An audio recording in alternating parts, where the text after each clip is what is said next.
بسم اللہ الرحمن الرحیم۔ السلام علیکم۔ حضرت عبداللہ ابن عباس رضی اللہ عنہ فرماتے ہیں، ایک نوجوان یمن کا رہنے والا تھا، مشرک تھا اور بہت غریب بھی تھا۔ اس کی زندگی کا ساز و سامان صرف بدن ڈھانپنے کے کپڑے تھے۔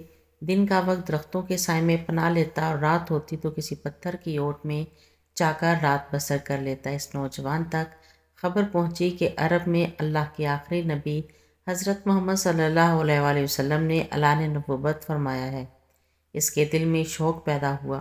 نوجوان تھا، جسم میں طاقت تھی، چنانچہ پیدل ہی سفر کرتے ہوئے مدینہ منورہ پہنچ گیا۔ حضرت محمد مصطفیٰ صلی اللہ علیہ وآلہ وسلم کی خدمت بسعادت میں حاضر ہوا، کلمہ پڑھا اور صحابہ اکرام رضوان اللہ علیہم اجمعین کی صف میں شامل ہو گیا۔ نبی اکرم نور مجسم صلی اللہ علیہ وآلہ وسلم نے انہیں اہل صفہ میں شامل فرمایا۔ مسجد نبوی شریف میں ایک چبوترا تھا جسے صفہ کہتے ہیں۔ دور دراز سے ہجرت کر کے آنے والے غریب صحابہ کرام علیہم رضوان اس چبوترے پر رہتے اور دن رات حضرت محمد مصطفیٰ صلی اللہ علیہ وآلہ وسلم سے علم دین سیکھتے اور ذکر و فکر میں مشغول رہا کرتے تھے۔ چنانچہ یہ یمنی صحابی بھی اہل صفہ کے ساتھ مل گئے، حضور صلی اللہ علیہ وآلہ وسلم کی خدمت میں حاضر رہ کر علم دین سیکھا کرتے۔ کچھ ہی عرصے میں انہوں نے قرآن کریم کی مکمل 400 صورتیں سیکھ لیں۔ ایک دن یہ حاضر دربار ہوا اور عرض کیا، یا رسول اللہ صلی اللہ علیہ وآلہ وسلم، میرا نکاح کروا دیجیے۔ آپ صلی اللہ علیہ وآلہ وسلم نے فرمایا، کیا تمہارے پاس مال ہے؟ عرض کیا، یا رسول اللہ صلی اللہ علیہ وآلہ وسلم، مجھے قرآن کریم کی 4 صورتیں یاد ہیں اور آپ ہی کا ارشاد ہے، قرآن مل جائے تو کوئی فاقہ نہیں رہتا۔ حضور اقدس صلی اللہ علیہ وآلہ وسلم نے خوش ہو کر فرمایا، تم نے سچ کہا۔ پھر آپ صلی اللہ علیہ وآلہ وسلم نے انہیں قبیلہ بنو سلمہ کے ایک گھر نکاح کا پیغام دے کر بھیجا۔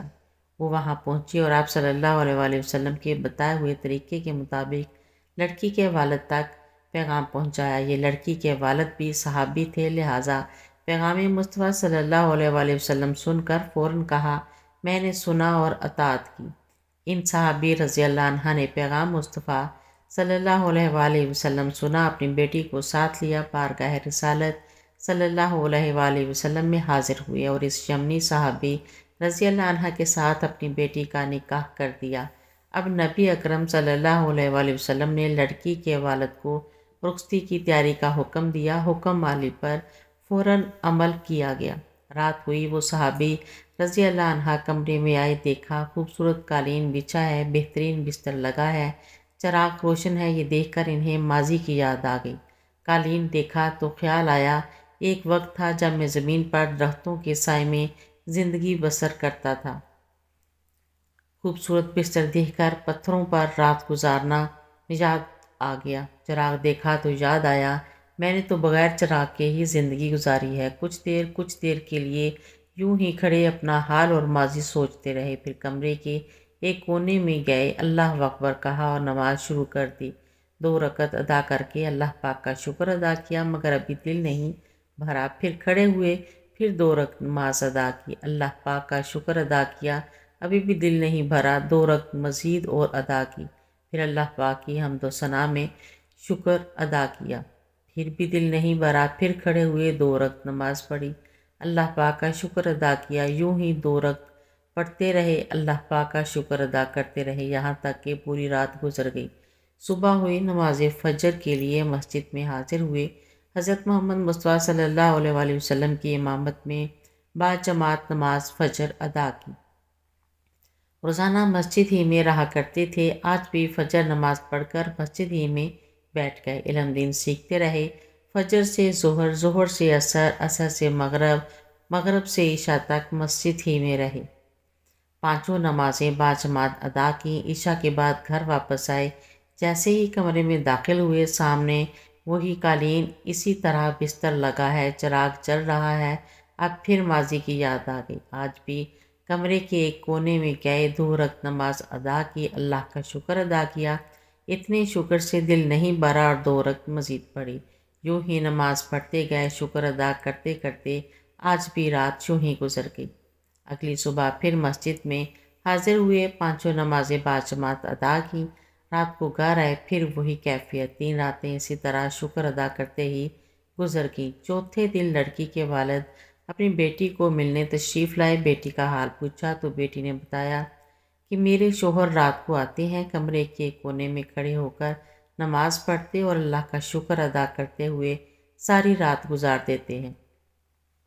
والد صاحب نے یہ بات سنی تو بارگاہ رسالت صلی اللہ علیہ وآلہ وسلم میں حاضر ہوئے اور ساری بات عرض کی۔ پیارے آقا سردار انبیاء صلی اللہ علیہ وآلہ وسلم نے یمنی صحابی کو بلا کر پوچھا، تمہیں کس چیز نے تیری زوجہ سے دور رکھا ہوا ہے؟ عرض کیا، یا رسول اللہ صلی اللہ علیہ وآلہ وسلم، میں مشرق تھا، یمن میں رہتا تھا، میرا اپنا کوئی ٹھکانہ نہیں تھا، پتھروں پر رات بسر کرتا تھا، دن میں درختوں کے سائے میں پناہ لیتا تھا، پھر اللہ پاک نے کرم کیا، مجھے اسلام کی دولت نصیب فرمائی، قرآن کریم کی 4 صورتیں سیکھنے کی سعادت نصیب ہوئی، اللہ پاک نے قرآن کریم کی برکت سے میرا سینہ روشن فرمایا۔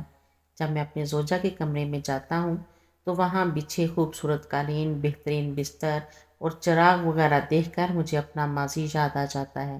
پھر میں قرآن کریم کی ان 4 صورتوں میں سے ایک کو پڑھتا ہوں، اس میں غور کرتا ہوں تو مجھے کسی چیز میں رغبت نہیں ہوتی اور اللہ پاک کا شکر ادا کرنے میں مصروف ہو جاتا ہوں۔ حضرت محمد مصطفیٰ صلی اللہ علیہ وآلہ وسلم نے پوچھا، وہ کون سی صورت ہے؟ اس پر ان صحابی رضی اللہ عنہ نے قرآن کریم کی تلاوت شروع کی۔ ترجمہ: تمہیں غافل رکھا مال کی زیادہ طلبی نے، یہاں تک کہ تم نے قبروں کا منہ دیکھا۔ صحابی رضی اللہ عنہ اس صورت کی تلاوت کر رہے تھے، حضرت محمد مصطفیٰ صلی اللہ علیہ وآلہ وسلم اور وہاں موجود صحابہ اکرام رضوان اللہ علیہم اجمعین سن رہے تھے۔ وہ صحابی خود بھی رو رہے تھے، حضور اقدس صلی اللہ علیہ وآلہ وسلم کی مبارک آنکھوں سے بھی آنسو جاری تھے اور وہاں موجود صحابہ کرام بھی رو رہے تھے۔ یمنی صحابی نے سورۃ تکاثر پوری پڑھی، پھر عرض کیا، یا رسول اللہ صلی اللہ علیہ وآلہ وسلم، میرے لیے دعا فرمائیے۔ حضرت محمد مصطفیٰ صلی اللہ علیہ وآلہ وسلم نے ان کے لیے دعا فرمائی، یا اللہ اس کی بہت مغفرت فرما، اسے تھوڑے پر شکر کرنے والا بنا اور اسے اپنی رحمت سے مالا مال فرما۔ اس واقعہ کو ایک ہفتہ ہی گزرا کہ بارگاہ رسالت صلی اللہ علیہ وآلہ وسلم نے عرض کیا، یا رسول اللہ صلی اللہ علیہ وآلہ وسلم، وہ نوجوان صحابی رضی اللہ عنہ دنیا سے رخصت ہو گئے۔ حضور اقدس صلی اللہ علیہ وآلہ وسلم نے کلمہ طیبہ پڑھا اور فرمایا، تجہیز و تکفین سے فارغ ہو کر مجھے خبر دو۔ جب جنازہ تیار ہوا، بارگاہ رسالت صلی اللہ علیہ وآلہ وسلم میں عرض کی گئی، آپ تشریف لائیں۔ نماز جنازہ پڑھائی اور اس صحابی رضی اللہ عنہ کو مخاطب کر کے فرمایا، اے نوجوان، تجھے جنت مبارک ہو۔ سبحان اللہ۔ میری ایسی مزید ویڈیو دیکھنے کے لیے میرے چینل کو سبسکرائب کریں، ویڈیو کو لائک اور شیئر کریں۔ اللہ حافظ۔